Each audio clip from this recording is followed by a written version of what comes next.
Por mais que a gente tenha lutado, por mais que a gente tenha tentado, a vida vem e nos rouba o que temos de mais precioso. A vida é cruel, gente, e é cruel para todo mundo. Não é cruel só com você. Onde existe vida humana, ali existe crueldade. Infelizmente, o que é a crueldade? Vamos especificar isso, né? Para não dar a impressão que Deus está sendo cruel com a gente. Porque definitivamente eu serei sempre um defensor de Deus. Eu não acho que Deus nos manda doença para nos ensinar nada. Eu acho que Deus sempre quer o bem da humanidade, o amor, a beleza, a bondade. Agora, ao entregar a obra criada a uma regra interior e livre, que existe dentro de cada condição criada, nós estamos sujeitos às leis. E o mistério de Deus, nessa hora, minha gente, acontece. Porque Deus nos fala muito mais quando nos calamos do que quando falamos. Já cansamos de dizer isso aqui, faz parte da nossa reflexão diária, que o sofrimento é inevitável na nossa vida. Porque somos criaturas, porque somos falíveis, porque somos precários. E não é nenhum problema a gente reconhecer isso. Às vezes a gente interpreta de maneira muito equivocada o sofrimento como uma consequência do pecado. Eu gosto de ver além. O sofrimento, ele é natural em todo aquele que é criatura. Porque nós sofremos de limites. Nós não somos perfeitos. Mas ao mesmo tempo, o sofrimento pode ajudar essa imperfeição a ter sentido. Quando nós descobrimos naquilo que nos machuca, de maneira sábia, como diz a música, as pedras que podem ser lapidadas. O ser humano, minha gente, ele tem uma capacidade de superação impressionante. Chamam isso de resiliência, né? Eu já expliquei isso aqui. É igual o inverno. Nós estamos numa época muito bonita. Se você sobe a Campos do Jordão, você vai ver que as árvores estão todas nuas. Caíram as folhas, porque não é tempo de vaidade. Se aquela árvore quiser sobreviver, ela não pode insistir em manter as folhas verdinhas. Você olha para aquela árvore e você até tem a tentação de pensar, morreu, acabou, pode descer o machado nela aí que não serve para nada, vamos fazer lenha. Mentira. Aí quando você chega final de agosto, início de setembro, aquelas árvores já estão todas renovadas. Aquilo que parecia morto está cheio de vida agora. Minha gente, nós precisamos fazer a mesma coisa toda vez que nós somos visitados pelos invernos da vida. A gente precisa se concentrar no essencial. O que nos mantém de pé?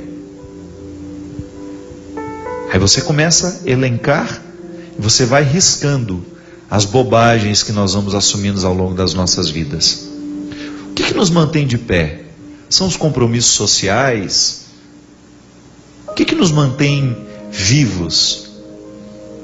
São as festas que a gente participa? Tudo isso é importante quando nós temos condições. Se você passa por uma dificuldade financeira, por exemplo, você tem que cortar custos. Não é assim que funciona? Porque se você não corta custos, você vai à falência. Ah, tudo bem, eu tinha condições de ter um jardineiro, eu tinha condições de ter uma pessoa que me ajudava na cozinha e eu tinha uma arrumadeira. Aí de repente seu marido perde o emprego ou reduz o salário dele, você vai ter que fazer uma redução. É a resiliência dentro do contexto familiar, é a gente ser capaz de se adaptar às novas condições financeiras. Da mesma maneira como um diamante em estado bruto, a gente pode nem reconhecê-lo, porque ele não parece ser diamante, porque ele ainda não passou pela lapidação. O diamante em estado bruto é uma pedra igual às outras. Só o olho clínico, o olho técnico identifica que ali dentro tem brilho. E por isso, o golpe duro para poder retirar os excessos. A gente é a mesma coisa. Diamantes em estados brutos que precisam ser lapidados. Diamantes que necessitam o duro golpe da lápide. da lapidação, para que a gente possa fazer brilhar o que existe por dentro. Muitas situações não vão nos chegar no momento em que nós queremos. O tempo tem o seu ritmo. E aqui entra aquela questão inicial. A dimensão profética do meu batismo me denuncia. Então eu diariamente me denuncio. E isso também é profecia. Você se perguntar, você ser capaz de olhar para você? Você ser capaz de olhar para o que você está vivendo e se perguntar, o que eu preciso fazer para me adaptar a isso? Para eu não sofrer além da conta, para eu ser capaz de administrar esse momento difícil com sabedoria, com dignidade. E aí, ainda que você não tenha a resposta clara diante dos seus olhos, você está com condições de prosseguir. Nem sempre a gente consegue. Encontramos todo dia pessoas que fracassam nos seus sofrimentos. Pessoas que não sabem viver a contradição da dor. Porque a dor é um território contraditório. Quando nós somos visitados por um sofrimento agudo, é como se a coerência do mundo fosse embora. É como se a gente não tivesse condições de ajuntar as peças do mosaico que somos, ou dar significado a cada parte. A dor, ela parece que estilhaça a nossa inteireza.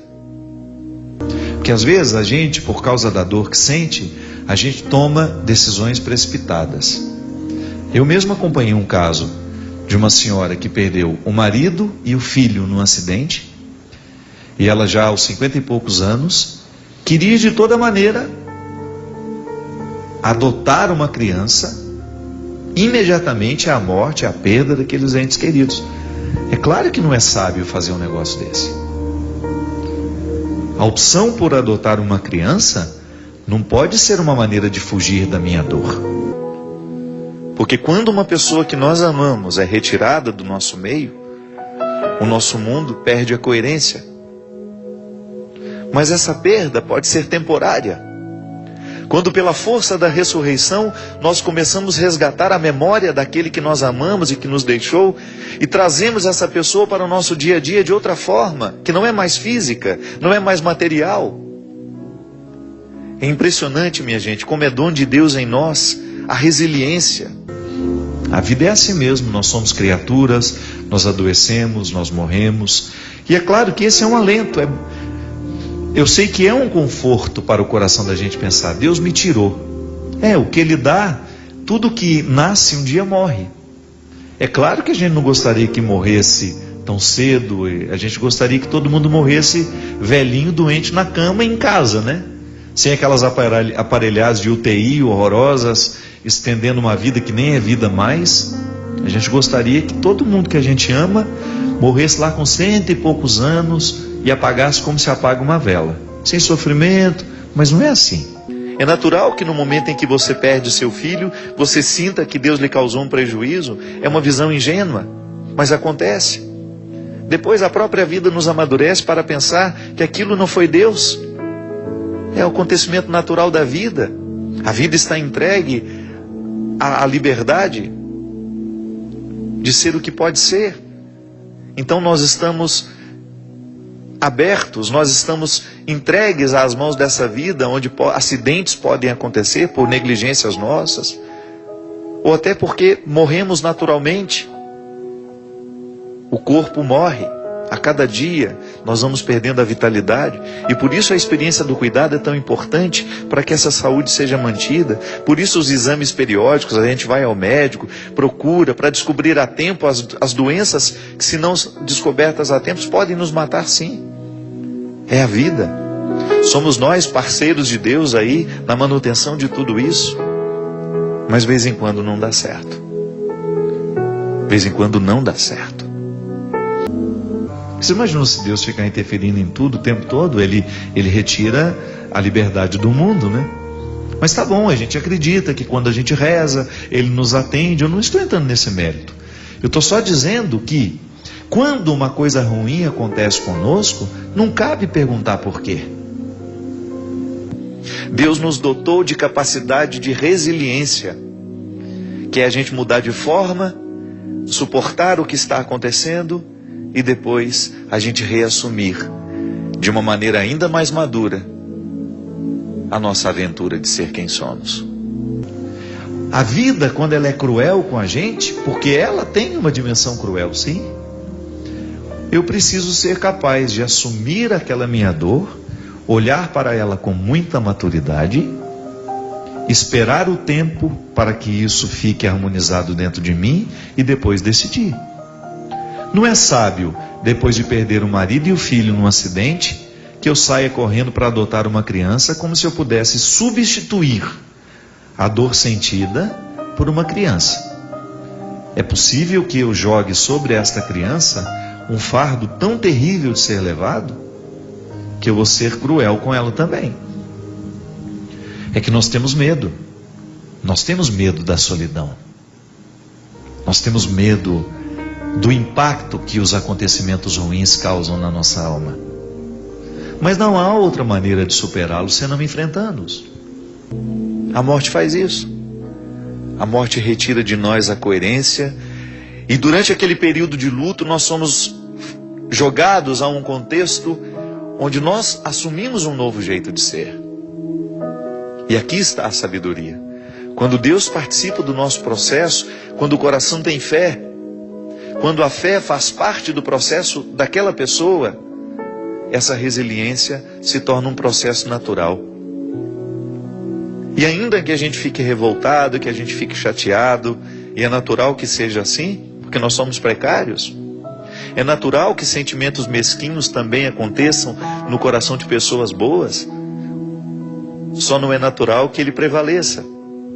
E tudo que nos é dado, um dia também nos é tirado pelo próprio movimento da vida. Não é porque Deus é cruel, não, é porque é um movimento natural da vida.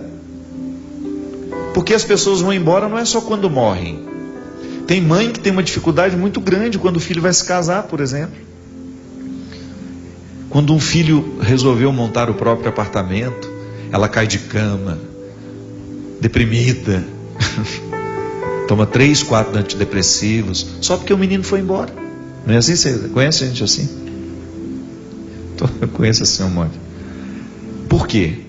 Estão com medo de viver a adaptação de um novo tempo, de olhar para aquela casa e ver que não tem todos mais aqueles filhos correndo para lá e para cá, mas que você pode descobrir dentro de você situações que você ainda não pôde viver porque a casa estava cheia de gente. Aí você começa a se beneficiar com a casa vazia.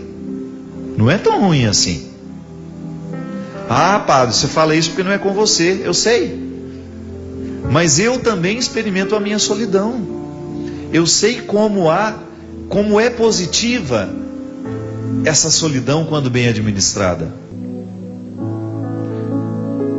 Às vezes a nossa visão prática é a maneira que nós temos de ser cruéis e justificados pelo bom senso. Não é assim? Não é assim que muitas vezes nós somos cruéis com o outro? Quando, amparados no nosso bom senso, nós nos sentimos de ter o direito de ter uma visão prática. Pode observar na sua vida. Você pode até estar muito satisfeito com tudo que você alcançou, mas